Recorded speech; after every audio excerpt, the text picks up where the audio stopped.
कहानी के शुरू में हमें पॉल नाम का एक लड़का दिखाया जाता है जिसके दिन जॉब के लिए इंटरव्यू था, मगर न जाने क्यों जैक का सब कुछ गलत हो रहा था। कभी उसकी कोई चीज गुम हो जाती है तो कभी उसका जूता फट गया था। ऐसा लगता है कि जैसी उसे आज ही इंटरव्यू नहीं देना चाहिए। वह कैफे की लाइन में लग जाता है जहाँ पर उसका आज इंटरव्यू था, पर वहाँ पर लोग जमा थी। बहुत से लोग लाइन्स में लगे हुए थे। तभी यहाँ पर पॉल आता है जो उससे कहता है कि मैंने तुम्हें पढ़ाया है, मैं तुम्हारा प्रोफेसर रह चुका हूँ, और दोबारा भी पॉल से मिलने की उम्मीद करता कर वो वहाँ से चला गया था। पॉल जब दोबारा इंटरव्यू के लिए लाइन में खड़ा होने आता है तो देखता है उधर अब एक डॉग उसके हाथ से स्कार्फ लेकर भाग जाता है। पॉल उस डॉग के पीछे भागता है, मगर वो डॉग एक गली में जाकर गायब। अभी पॉल की नजर वहाँ पर एक दरवाजे पर पड़ती है जो खुला हुआ था नौकरी के लिए और इंटरव्यू के बारे में लिखा हुआ था। पॉल वो पढ़कर अंदर चला जाता है। अंदर जाने पर उसे सोफी नाम की एक लड़की मिलती है, वो भी जॉब इंटरव्यू थी। पॉल उसके पास बैठकर बातें करने लगता है। तभी डेनिस नाम का एक आदमी आता है जो पॉल को इंटरव्यू देने के लिए अंदर बुला रहा था।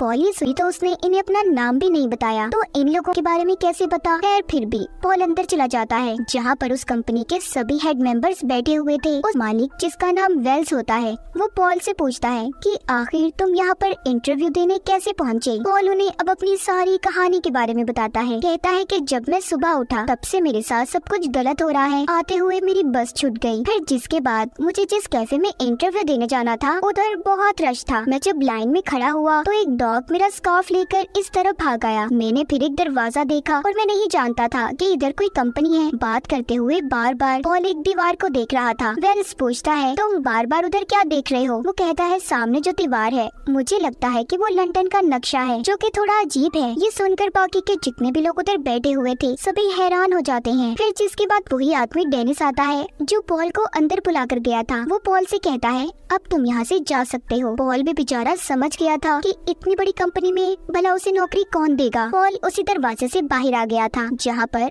अब वो डॉग भी था जो उसका स्कार्फ लेकर भागा था। वो उसे वापस कर देता है। पॉल घर आ गया था जहाँ पर आकर उसे ये बात पता चलती है जो लड़का पहले उसके साथ रहा करता था वो उसका कमरा छोड़कर जा रहा है। ये बात सुनकर वो और ज्यादा परेशान हो जाता है क्योंकि अब उसे ही इस कमरे का सारा किराया देना था। मगर मुसीबत ये थी कि उसको अभी तक कहीं पर नौकरी नहीं मिली थी। जब वो इस बारे में उसी लड़के से बातें कर रहा था तभी उसके घर पर एक लेटर आकर गिरता है जिसमें ये लिखा हुआ था कि वेल्स ने उसे नौकरी पर रख लिया है। ये सुनकर तो उसकी खुशी का कोई ठिकाना ही नहीं था। वो अगले दिन तैयार होकर कंपनी में पहुंच जाता है। जिधर रिसेप्शन पर उसे एक लेडी मिलती है। तभी उधर डेनिस आ गया था। डेनिस दरअसल वेल्स का खास आदमी था। वो पॉल को अपने साथ ले जाता है, पर पॉल अभी भी इस बात पर परेशान था कि आखिर ये कंपनी काम क्या करती है और उसे यहाँ पर रहकर करना क्या होगा। डेनिस उसे उस जगह पर छोड़ देता है जहाँ पर पॉल को काम करना था। उधर वो देखता है कि वही लड़की सोफी जिससे वो इंटरव्यू के दौरान मिला था वो बैठी हुई थी। मतलब इन लोगों ने उसे भी जॉब पर रख लिया था। पॉल के हाथ में कॉफी होती है जिसे देखकर सोफी कहती है कि मुझे चॉकलेट और कॉफी बिल्कुल पसंद नहीं, तो प्लीज तुम इसे फेंक दो, मेरे सामने मत पीना। पॉल सोफी से बात करता है कि हमें इन लोगों ने नौकरी पर तो रख लिया, पर हमारा काम क्या होगा और हमने यहाँ पर रहकर करना क्या है। सोफी कहती है उफ चुप हो जाओ, कितना बोलते हो तुम। तभी इनके पास रिसेप्शनिस्ट लेडी आती है जो इनके लिए बहुत सारे मैप्स नक्शे लाई थी। वो इन्हें उसमें एक खास जगह का नाम बताकर उन मैप्स में ढूंढने का कहती है। दोनों अपने काम पर लग गए थे। बहुत ज्यादा ढूंढने के बाद भी इन्हें उस खास जगह का नाम नहीं मिलता। ब्रेक भी हो गई थी। ब्रेक में जब दोनों नीचे आते हैं तो इसी कंपनी में काम करने वाली एक लेडी दोनों को बाहर ले आई थी और सोफी से कहती है कि तुम सामने उस लड़की को देखो जो गार्डन बाग में बैठी किताब पढ़ रही है। तुम्हें उसकी किताब और उसके दिमाग को पढ़ना होगा। वो एक कहानी पढ़ रही है। जब उसकी कहानी का कैरेक्टर पानी में गिर जाएगा बस मुझे तब बता देना। इस पर सोफी कहती है भला मैं इतनी दूर से उस लड़के की किताब को कैसे पढ़ सकती हूँ। वो लेडी सोफी को कहती है मेरा यकीन करो तुम कर सकती हो। जिसके बाद खुद वो लेडी उसी गार्डन में जाकर बैठ जाती है। कुछ देर के बाद उसी गार्डन में लगे फाउंटेन फुआरे के पास एक लड़का आकर बैठता है। उधर सोफी दूर खड़ी उस लड़की के दिमाग और किताब को बहुत अच्छे से पढ़ लेती है। जैसे ही उसका कैरेक्टर पानी में गिरता है सोफी ये बात उसी लेडी को बता देती है। तभी वो लेडी उस लड़के को पानी में गिरा देती है जो फाउंटेन के पास बैठा हुआ था। फिर वही लड़की आकर उस लड़के की मदद करती है जो किताब पढ़ रही थी। इन पर उन दोनों लड़का लड़की की बहुत अच्छी दोस्ती हो जाती है। अब वो लेडी सोफी के पास आती है और बताती है कि मैं इस कंपनी में कोइंसिडेंस डिपार्टमेंट में काम करती हूँ, जहाँ पर सारे काम ऐसे करवाए जाते हैं कि जैसे कोई इत्तेफाक हुआ हो, अचानक से हो जाए कोई काम और उन लड़का लड़की को भी यही लगेगा कि वो लोग इत्तेफाक से मिले हैं। पर उस लड़की के डैड ने हमें उस लड़के से मिलवाने के लिए बहुत सारे पैसे दिए थे। हमारी कंपनी ऐसे ही काम करती है और सोफी तुम दिमाग को पढ़ सकती हो, इसीलिए तुम्हें इस कंपनी में रखा गया है, तुम मेरे ही डिपार्टमेंट में काम करोगी। वो सोफी को अपने साथ ले जाती है। दरअसल ये कंपनी एक जादुई कंपनी थी, जहाँ पर इंसानों के साथ साथ गॉब्लिन, इंसानों की तरह दिखने वाले मॉन्स्टर और विचेस, जादूगरनियां भी काम किया करती थी। और यहाँ से वापस अपनी जगह पर चला जाता है। वो फिर से नक्शे में उस खास जगह को ढूंढने लगा था, मगर अब भी वो उसे कहीं नजर नहीं आती। तभी उसके पास कंपनी का मालिक वेल्स आता है, जो बताता है कि ऐसे तुम कभी भी नक्शे में उस जगह को नहीं ढूंढ पाओगे। वो अपना हाथ उस नक्शे के ऊपर फेरता है और पॉल को भी सिखाता है। कहता है कि जिस जगह पर तुम्हारे हाथ पर करंट लगेगा वही वो खास जगह होगी, जिससे तुम्हें पता चल जाएगा। जिसके बाद वो पॉल को अपने साथ ले जाता है। पॉल वेल्स से पूछता है कि आखिर आपकी कंपनी काम क्या करती है। वो बताता है हमारी कंपनी लोगों की फीलिंग्स, एहसासात को बदलने का काम करती है, जैसे किसी इंसान को प्यार करवाना या किसी का डिवोर्स, तलाक करवा देनी, ये सब कुछ। वो पॉल को अपने ऑफिस में ले जाता है और कहता है पॉल, क्या तुम जानते हो तुम्हारे अंदर एक खासियत है, तुम छुपी हुई चीजों को तलाश कर सकते हो, जो चीजें एक आम इंसान नहीं देख सकता। तुम्हारी आंखें उन्हें ढूंढ सकती हैं। तुम्हारे मॉम डैड को तुम पर फख्र होगा। और ये बात मैंने तुम्हारे अंदर तब देखी जब पहली बार तुम इंटरव्यू देने के लिए आए थे। तुमने उस दीवार पर नक्शा ढूंढा था। तभी उधर डेनिस आ जाता है, जो वेल्स से कहता है नहीं पॉल ऐसा नहीं कर सकता, उसके डैड तो बिल्कुल भी उससे प्यार नहीं करते थे। ये सुनकर वेल्स कहता है नहीं, इस बात से इन चीजों पर कोई फर्क नहीं पड़ता। मेरे डैड भी मुझसे नफरत करते थे। उन्होंने मुझसे एक कॉन्ट्रैक्ट पर साइन करवाई कि अगर मैंने उन्हें धोखा दिया तो वो मेरी सोल, आत्मा को कैद कर देंगे। पर अब मेरे डैड इस दुनिया में नहीं है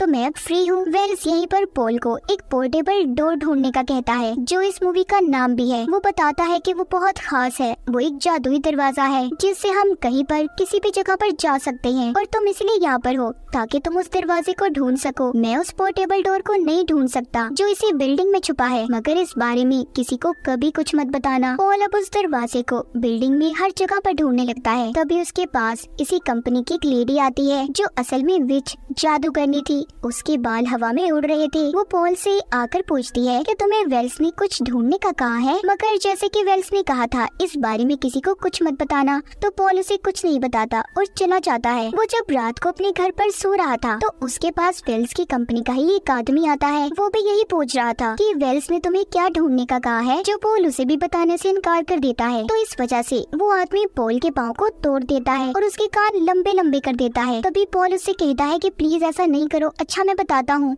मुझे एक डोर, दरवाजा ढूंढना है। ये सुनकर वो आदमी चला गया था। पॉल की आंख खुलती है, उधर कोई भी नहीं था। उसे लगता है कि शायद वो सिर्फ उसका एक सपना था, मगर वो आदमी हकीकत में पॉल के पास आया था। अगले दिन पॉल दोबारा से कंपनी में जाकर उसी पोर्टेबल डोर को ढूंढने लगता है। वो उस दरवाजे को ढूंढते ढूंढते कंपनी की बेसमेंट में आ गया था। तभी उसके पीछे डेनिस भी आ जाता है, जो उससे कहता है कि तुम यहाँ पर क्या कर रहे हो, यहाँ से चले जाओ और आइंदा यहाँ पर कभी मत आना।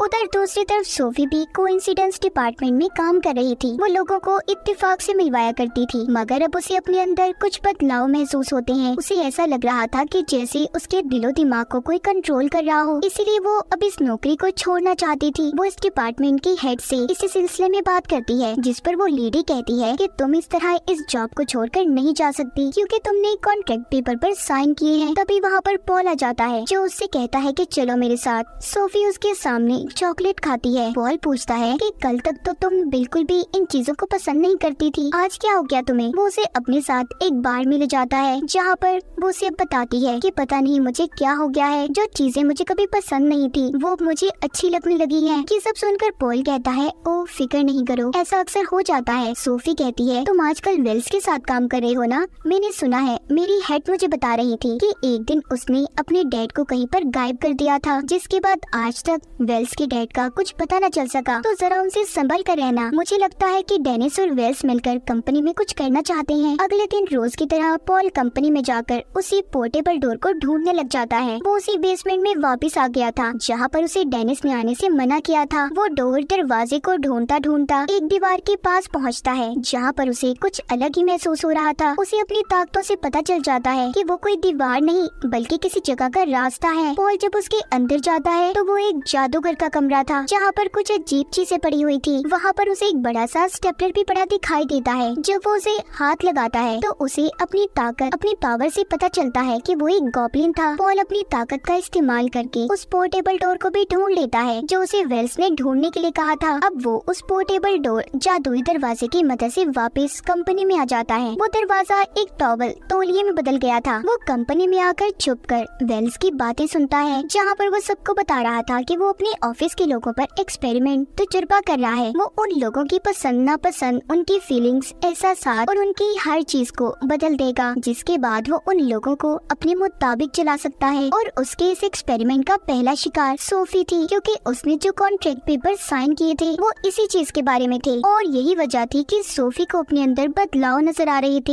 ये सब सुनकर पॉल यहाँ से भागने लगता है जब वो उस दरवाजे को खोलने की कोशिश करता है, मगर अब वो टॉवल तौलिया दरवाजे में नहीं बदल रहा था। तभी पॉल उस तौलिए पर लिखी कुछ बातों को पढ़ता है जिस पर लिखा था कि डोर दरवाजे को खोलने के लिए तुम्हें 3 बार नॉक नॉक बोलना होगा और फिर उस जगह का नाम लेना है जहाँ पर तुम्हें जाना है। अब पॉल 3 बार नॉक नॉक बोलकर सुपरमार्केट का नाम लेता है जिससे कि वो सुपरमार्केट के फ्रिज में पहुँच गया था। फिर वो सोफी के पास जाता है और उसे सारी सच्चाई बताता है कि वेल्स तुम पर एक्सपेरिमेंट तजुर्बा कर रहा है और उसे उस पोर्टेबल डोर के बारे में भी। सोफी उस जादुई दरवाजे के बारे में सुनकर खुश होती है। वो सब कुछ अपने बारे में भूल गई थी। वो पॉल से कहती है कि इस दरवाजे की मदद से तो हम कहीं पर भी जा सकते हैं, चलो ना पॉल, सब कुछ भूलकर दुनिया घूम कर आते हैं। सोफी और पॉल पहले तो पिरामिड जाते हैं, फिर बर्फीले इलाकों में, तो कभी पहाड़ी और फिर समंदर के किनारे। उन्हें दुनिया घूमकर बहुत मजा आ रहा था। समंदर के किनारे बैठा पॉल सोफी से पूछता है, क्या तुमने किसी कॉन्ट्रैक्ट पेपर्स पर साइन किए थे? वो जवाब देती है कि हाँ, वो तो एक ट्रेनिंग प्रोग्राम था, पर अब मुझे लगता है कि शायद उसी वजह से मेरे साथ ये सब कुछ अजीब हो रहा है। खैर, अब वो दोनों उस पोर्टेबल डोर की मदद से वापस से कंपनी में आते हैं और उस कॉन्ट्रैक्ट को ढूंढने लगते हैं। तभी उन्हें एक आदमी के नाम का कॉन्ट्रैक्ट मिलता है जिसमें उन्हें ये पता चलता है कि वेल्स यहाँ पर लोगों की सोल, आत्मा को चुराता है। वो पहले कॉन्ट्रैक्ट पेपर पर साइन करवाता है जिसके बाद उस पेपर को बैंक ऑफ डेथ यानी कि मौत के बैंक में जमा करवा देता है। इस तरह वो उस इंसान की आत्मा को कैद कर सकता था। वो दोनों उस पेपर को पढ़ ही रहे थे, तभी उधर बहुत सारे गॉब्लिन्स, मॉन्स्टर्स आ जाते हैं। ये दोनों डरकर वहाँ से भाग गए थे। तभी इनके सामने डेनिस आता है। जब ये उसे बताते हैं कि हमारे पीछे बहुत सारे मॉन्स्टर्स लगे हुए हैं, तो तभी वो ये देखते हैं कि डेनिस भी एक गॉब्लिन है। कुछ देर के बाद उधर वेल्स भी आ जाता है। तभी उन दोनों की किसी बात को लेकर बहस हो रही थी। इस बात का फायदा उठाकर पॉल और सोफी उस पोर्टेबल डोर की मदद से यहाँ से भाग गए थे, मगर गलती से वो दरवाजा खुला रहता है। तभी वेल्स उन दोनों को एक ऐसी जगह पर भेज देता है जहाँ पर एक जेल था। उधर एक जेल में सोफी और पॉल को एक आदमी मिलता है जो असल में वेल्स के डैड थे, जो बताते हैं कि जब मुझे मेरे बेटे के शैतानी इरादों के बारे में पता चला कि वो लोगों की आत्माओं को कैद करता है, तो उसने मुझे इस जेल में कैद कर दिया ताकि मैं उसे कभी भी रोक ना पाऊँ। यानी कि जो बात सोफी ने पॉल को बताई थी कि वेल्स ने अपने डैड को कहीं पर गायब कर दिया, वो बात सच थी। आगे वो बताते हैं कि यहाँ से मुझे आज तक बाहर जाने का रास्ता नहीं मिल सका, जिस पर पॉल कहता है कि आपके पास तो उसका कॉन्ट्रैक्ट था, तो आपने अपने बेटे की आत्मा को कैद क्यों नहीं किया? वो बताते हैं कि इससे पहले मैं उस कॉन्ट्रैक्ट को बैंक ऑफ डेड में जमा करता, उसने मुझे यहाँ पर कैद कर दिया। पॉल को यहाँ से निकलना था। वो किसी तरह अपनी ताकत का इस्तेमाल करके यहाँ से बाहर जाने का दरवाजा ढूंढ लेता है। वो कंपनी में वापस आ गए थे। उनके साथ अब वेल्स के डैड भी थे। कंपनी के अंदर आकर वेल्स के डैड पॉल और सोफी को उसके कॉन्ट्रैक्ट के पेपर्स देते हैं ताकि वो उसे बैंक ऑफ डेड में जमा करवा दें, और खुद वेल्स के पास आ गए थे। वेल्स अपने डैड को देखकर काफी हैरान था कि वो इतने सालों बाद आजाद कैसे हो गए। पॉल और सोफी सोफी जब बैंक ऑफ डेड में जा रही थी तो तभी उन पर बहुत सारे गॉब्लिन मॉन्स्टर्स हमला कर देते हैं। वेल्स के डैड जल्दी से रिसेप्शनिस्ट लेडी से स्टेपलर लाने का कहते हैं। दरअसल ये वही स्टेपलर था जो पॉल ने जादूगर के कमरे में देखा था। वो कमरा किसी और का नहीं बल्कि वेल्स का ही था। वेल्स के डैड जब उस रिसेप्शनिस्ट लेडी को वो स्टेपलर हवा में उड़ाने का कहते हैं। जैसे ही वो ऐसा करती है, वेल्स के डैड अपने जादू से